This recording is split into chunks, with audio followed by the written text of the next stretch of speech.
जो हम कैलकुलेशन करते हैं क्या ठीक है। और ये g इक्वल टू 9.8 कहां से आया? ये एक्चुअल में 11th क्लास में एक्सपेरिमेंट था एक, जो आपने किया होगा नहीं किया होगा मुझे नहीं पता।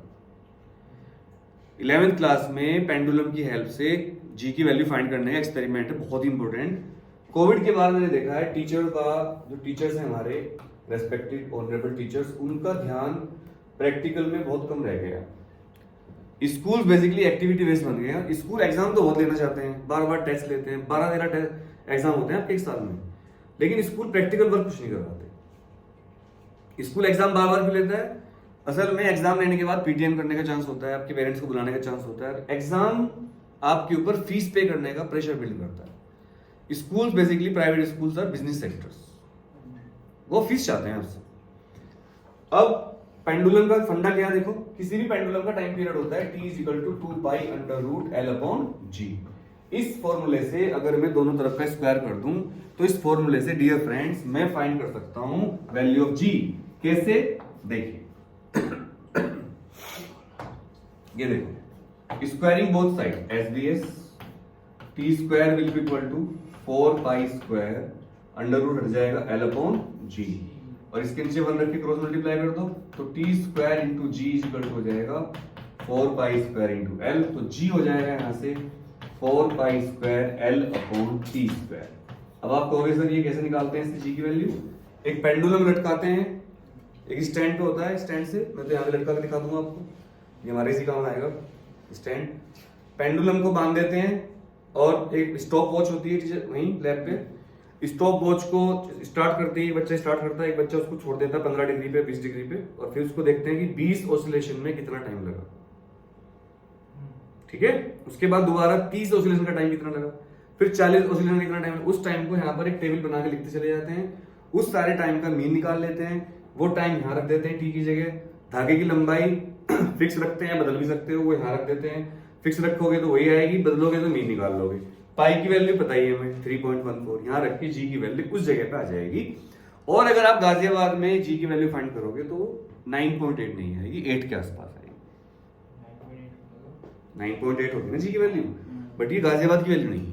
नोएडा गाजियाबाद में इसकी वैल्यू नहीं आती। मैंने निकाला था जब मैं नोएडा के स्कूल में पढ़ाता था तो वहाँ 8 समथिंग आई थी, और फिर मुझे लगा मैंने गलत कर दिया, तो फिर मैंने देखा कि नहीं ठीक है, क्योंकि जो 9.8 वैल्यू है एक्चुअली बहुत सारे प्लेसेस की वैल्यू का क्या है, एवरेज है। कभी कभी हम न्यूमेरिकल का 10 भी ले लेते हैं, कभी कभी तो हम 9.8 10 ले लेते हैं, पर वो एक इंटरनेशनल स्टैंडर्ड बनाया गया है, पूरा मिक्स करके उसको एवरेज निकाल लिया गया। बोलो क्लियर?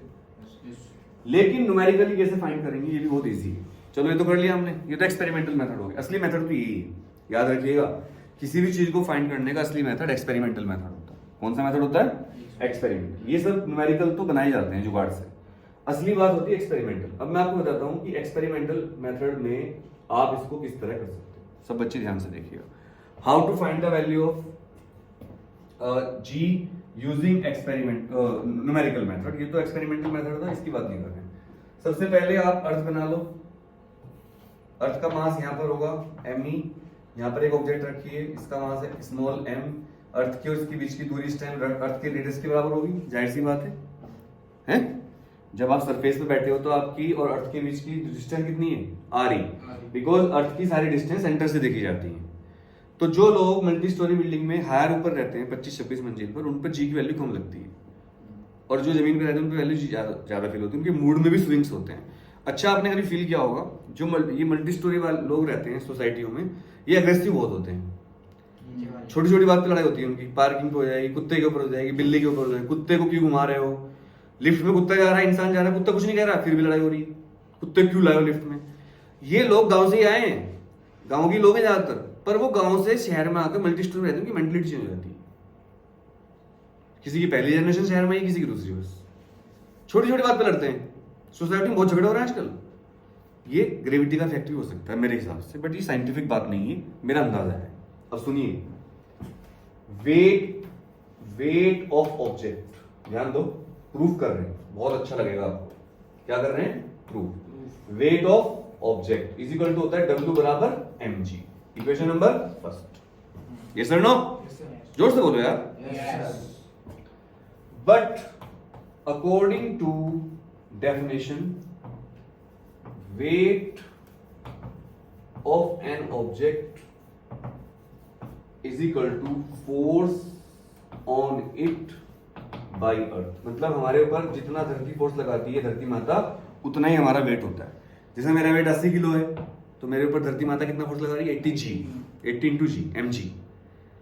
तो फोर्स का फॉर्मूला तो ये नहीं होता, फिर फोर्स का फॉर्मूला तो ये होता है F is equal to G M E M upon R E. Equation number 2 बोलो। Yes sir. By first and second दोनों को क्या होना चाहिए प्यारे बच्चों? बराबर। तो F should be equal to किसके? W के। F की वैल्यू रख दो। इसको G की वैल्यू फाइंड करनी है, तो मैं इसको पहले लिख लूंगा क्योंकि मुझे G लेफ्ट हैंड साइड पे चाहिए। इतनी तो आपके अंदर कॉमन सेंस होनी चाहिए।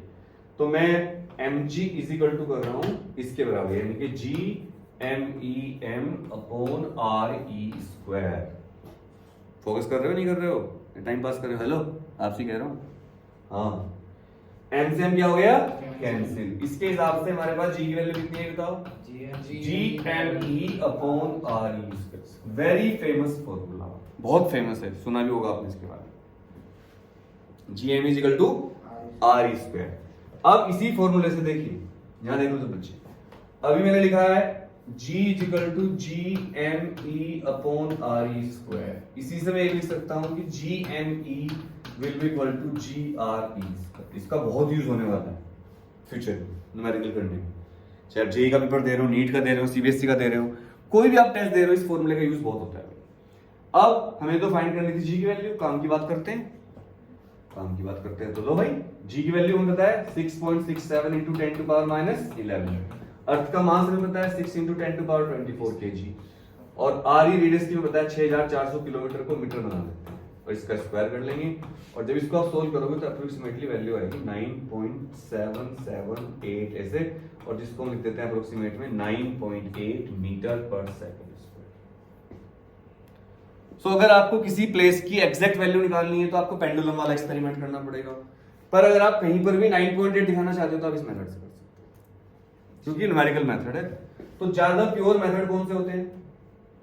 प्रैक्टिकल। बताओ। प्रैक्टिकल न्यूमेरिकल मेथड है। और ये वाला मेथड कौन सा था जो मैंने पहले बताया था? ये बताओ जल्दी। एक्सपेरिमेंट। अरे एक्सपेरिमेंटल मेथड था भाइयों। क्या था? Experimental method. ये एक्सपेरिमेंट बताओ। तो ज्यादातर क्या है? असली मेथड कौन सा है? एक्सपेरिमेंट। नहीं समझे? आप किसी दुकान पे जाके पिज्जा खा रहे हो, आप बर्गर खा रहे हो, आप बिस्किट खा रहे हो, वो पेस्ट्री खा रही है, सबका पीछे का बैकग्राउंड कौन है? किसान।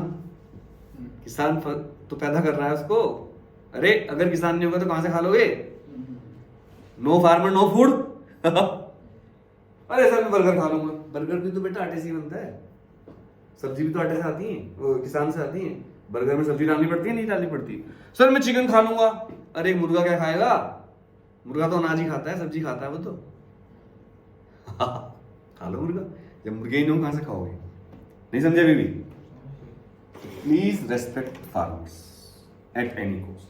सर अगली स्लाइड दिखा। अगली स्लाइड ये लो भाई साहब। अब मुझे बता दो इनमें सबसे अच्छा बैकग्राउंड कौन सा लग रहा है आपको? पहला है ब्लैक, दूसरा ब्लैक, तीसरा व्हाइट, चौथा ब्लू, ये भी ब्लू। बताओ जल्दी। ब्लैक। मतलब अच्छे का मतलब ये है कि आपको दिख कौन सा अच्छा रहा है? ब्लैक पे आप क्या कुछ और कम पड़ रहा होगा, ये बात सच है। तो मुझे वैसे ब्लू पसंद है, बट आपको सर ब्लू बीच में आ जाता है।